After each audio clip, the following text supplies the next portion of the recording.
Well, good afternoon.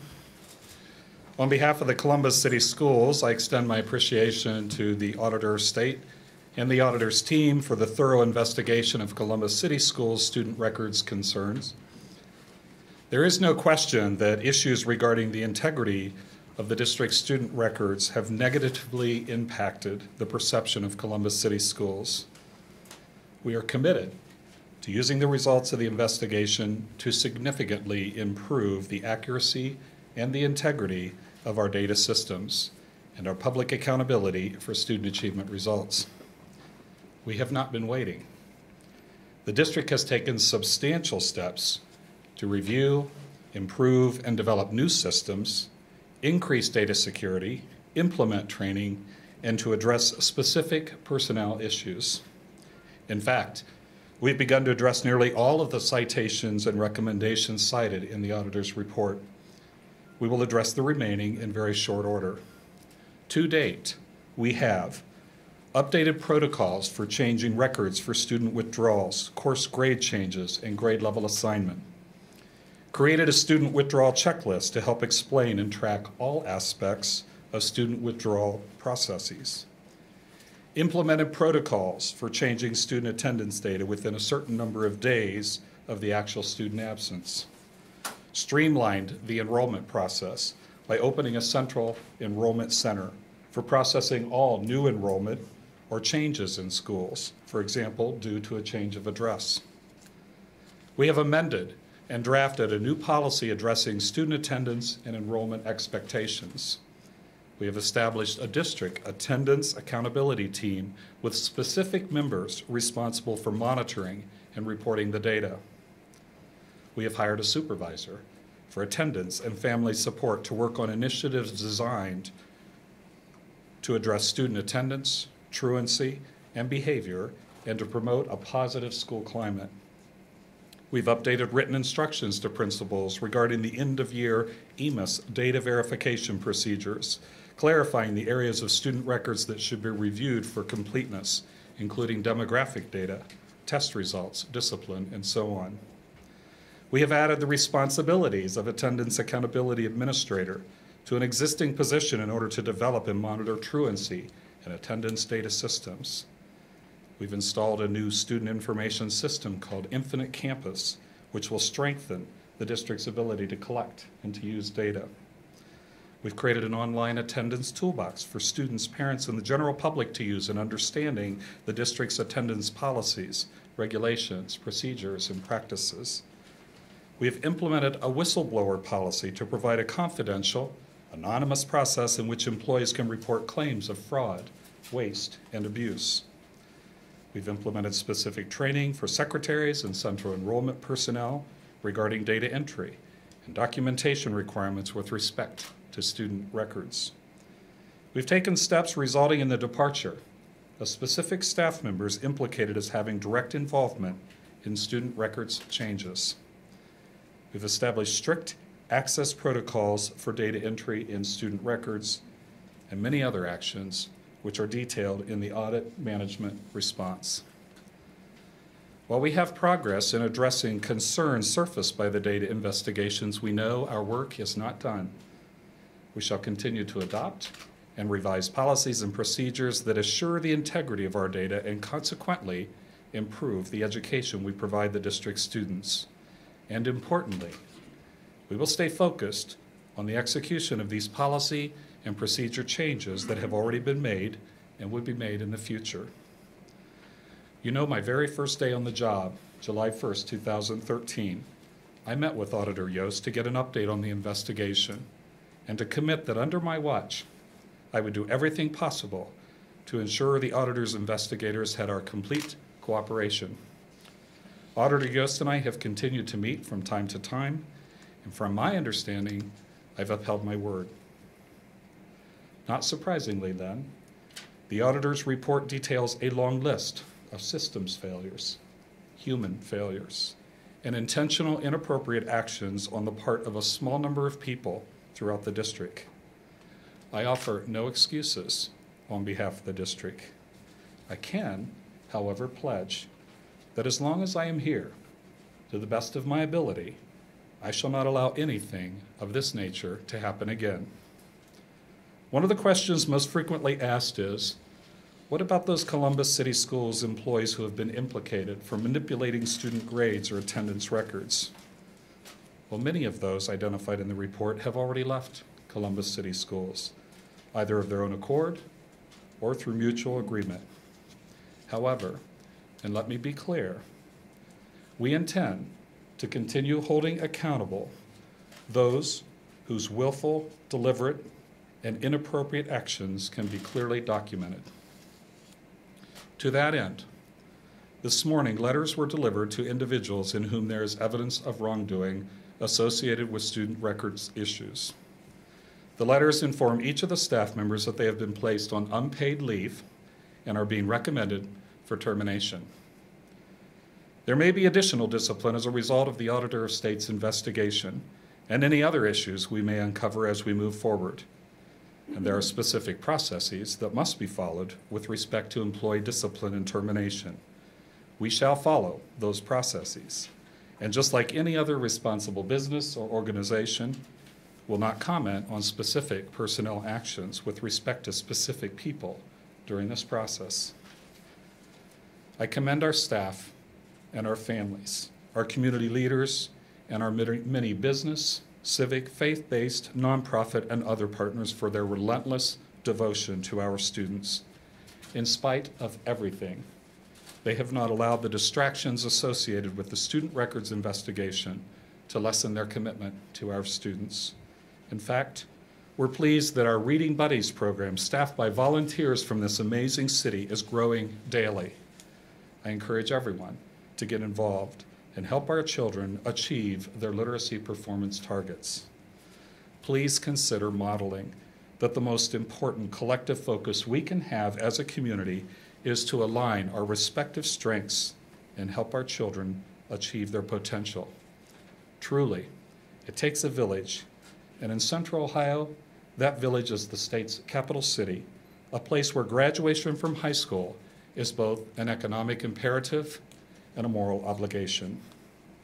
Consider how you are helping our young protégés prepare for college, to get a job, to own a business, or enter the military. In the words of our great faith leaders, it requires all hands in. This has been a difficult time in the history of Columbus City Schools. While we have addressed many issues brought forward in the auditor's report, we still have considerable work to do. As I stated during my very first press conference in Columbus City Schools, also back on July 1st, I assure the community that we are working hard to right the ship and to restore the community's confidence in our school district. We are committed to that effort, and we will not give up until we have re-earned this community's trust and respect. Thank you. At this time, I'll be happy to take your questions. You mentioned that letters have been sent out today, people on unpaid leave. How many letters were sent out, and if you can't give names, can you tell us at what level those people are? This morning, we took our first step to bring about the termination of 4 principals who our investigation showed had many changes to the student data.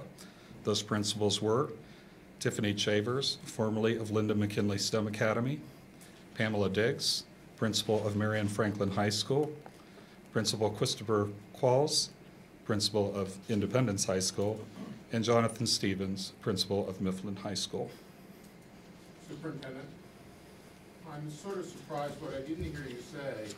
I didn't hear any sort of apology to the parents or students of your students. Well, then I am remiss, as we have certainly apologized on multiple occasions at board meetings, but certainly we regret the incidents as it occurred. We are facing forward now at this time and making certain we have our policies and procedures in place so that this could not occur again. Some might say let the kids and parents down. And again, I wasn't here during that period, so we are focused forward, making certain that this could not occur again. The comment from Auditor Yost was, quote, the adults cheated. Is that accurate?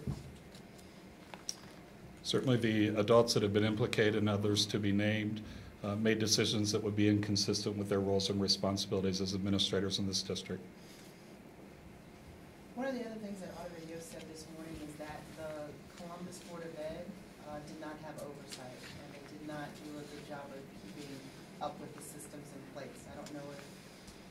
address that, or some of the board members on, give their perspective on what Yost had to say about the board's role in that? You know, I will begin and certainly defer to the board colleagues to offer comment. The Board of Education determines the governance model that it uses, and certainly it is important to have those checks and balances in place, absolutely. I mean, that's the primary foundation of our nation's democracy. I can't speak to whether or not that was actualized with integrity. Superintendent, as you deal with restoring trust and confidence on the part of the public, what are you going to do beyond the specific recommendations, which are all very good, but what's the plan going forward to address the students, address the employees in the district, address the family members and so forth, in terms of restoring confidence? Thank you. It's a good question, and thank you for acknowledging that we have many of those policies and procedures and actions in place to address the specific findings of the auditor's report. We have been in communication. I did meet this morning with all of our administrators in the district, and we did our mid-year convocation where we reviewed administrative expectations. We talked specifically about the need to communicate within 24 hours of receipt of any correspondence. We talked about the rules of engagement when consensus isn't evident, to make certain you use an antecedent. Tell me more about, help me understand, can I throw this on the table? So that again, it creates that atmosphere and invitation for people to contribute and challenge what they may not yet have come to the same conclusion on. We talked about increasing the number of face-to-face engagements with all of the stakeholders, both internal and external, and not to rely so heavily on print email.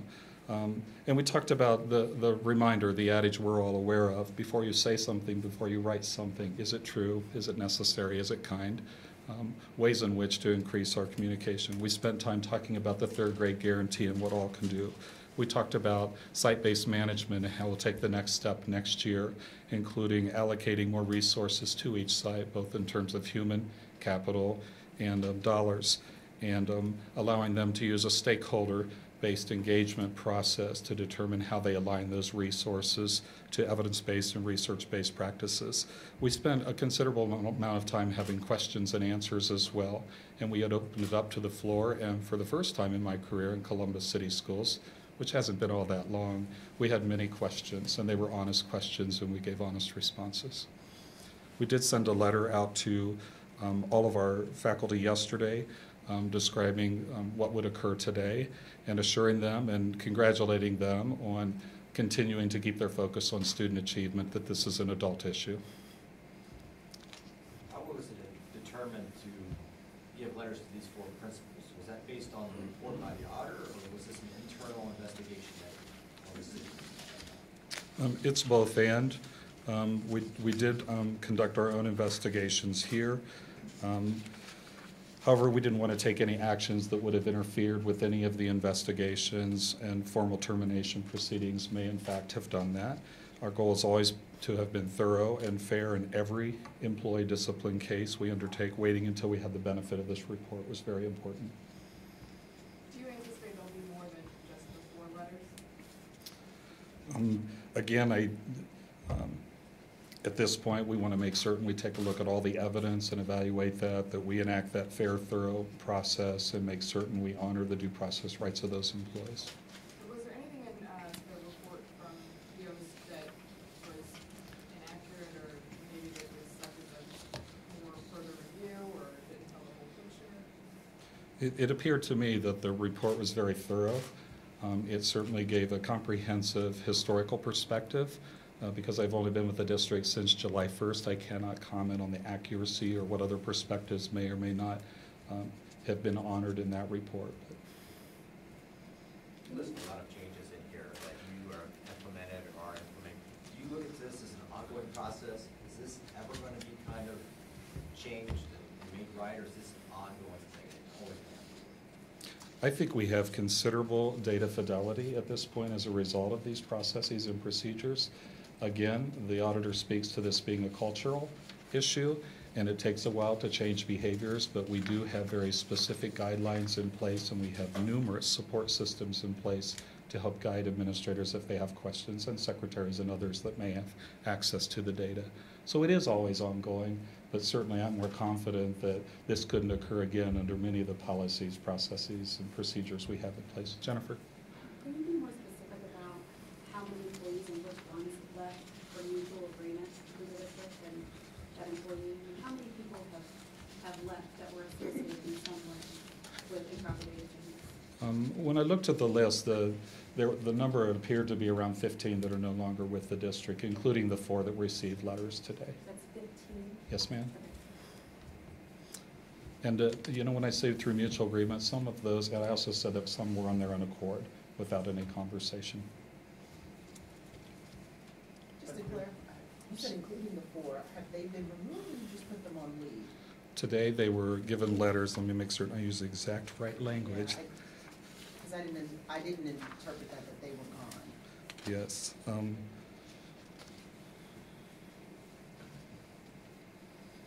Yes, they were given letters this morning, and actually we're making those letters available to all of you that are here today so you can capture the statutory language we're required to give when we place someone on leave without pay pending termination recommendation.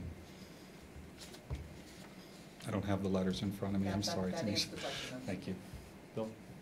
Again, the report says that on numerous occasions going back almost to 2002, people came to the district and reported that there were problems with this data. But yet, time and time again, nothing ever was done to stop data changes that were happening. Can you comment at all about lapse, what happened? Do you have any perspective on why that is?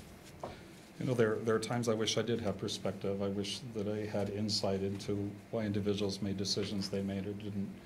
And unfortunately, I've only really begun to study and be involved in the district and their processes since July 1st. But again, I have great confidence that if something were reported of wrongdoing to me today, that we would act swiftly on that.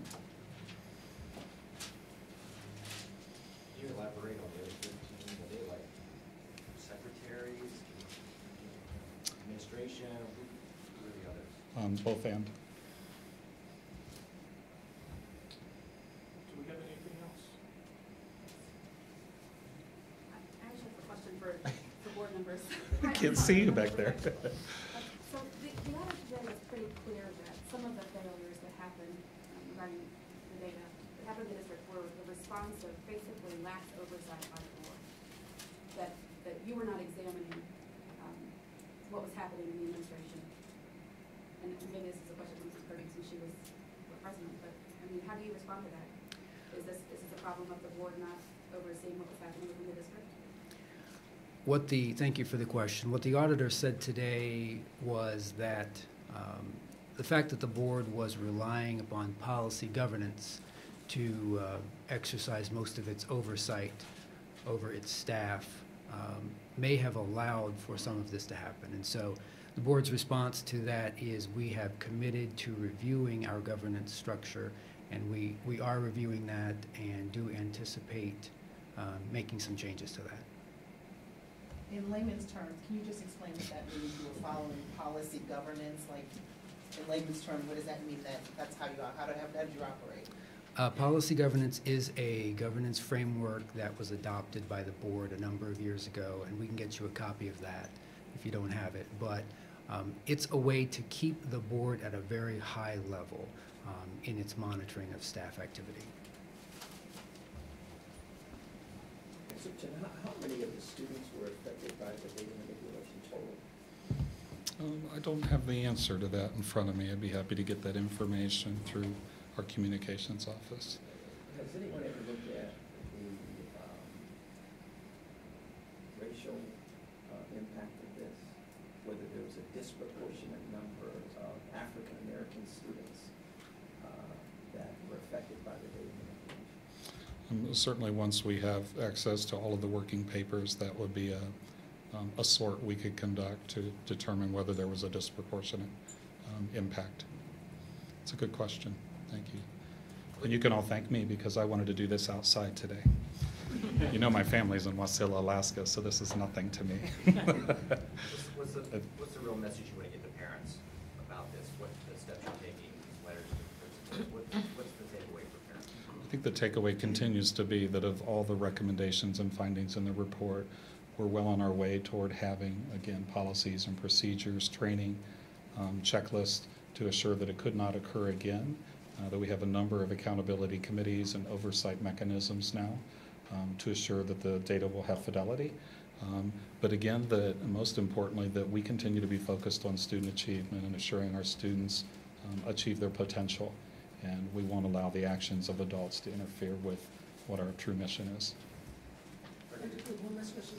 If there is a finding that the district obtained stable federal funding improperly based on this data scrubbing, is the district liable to have to repay money or forego future funds?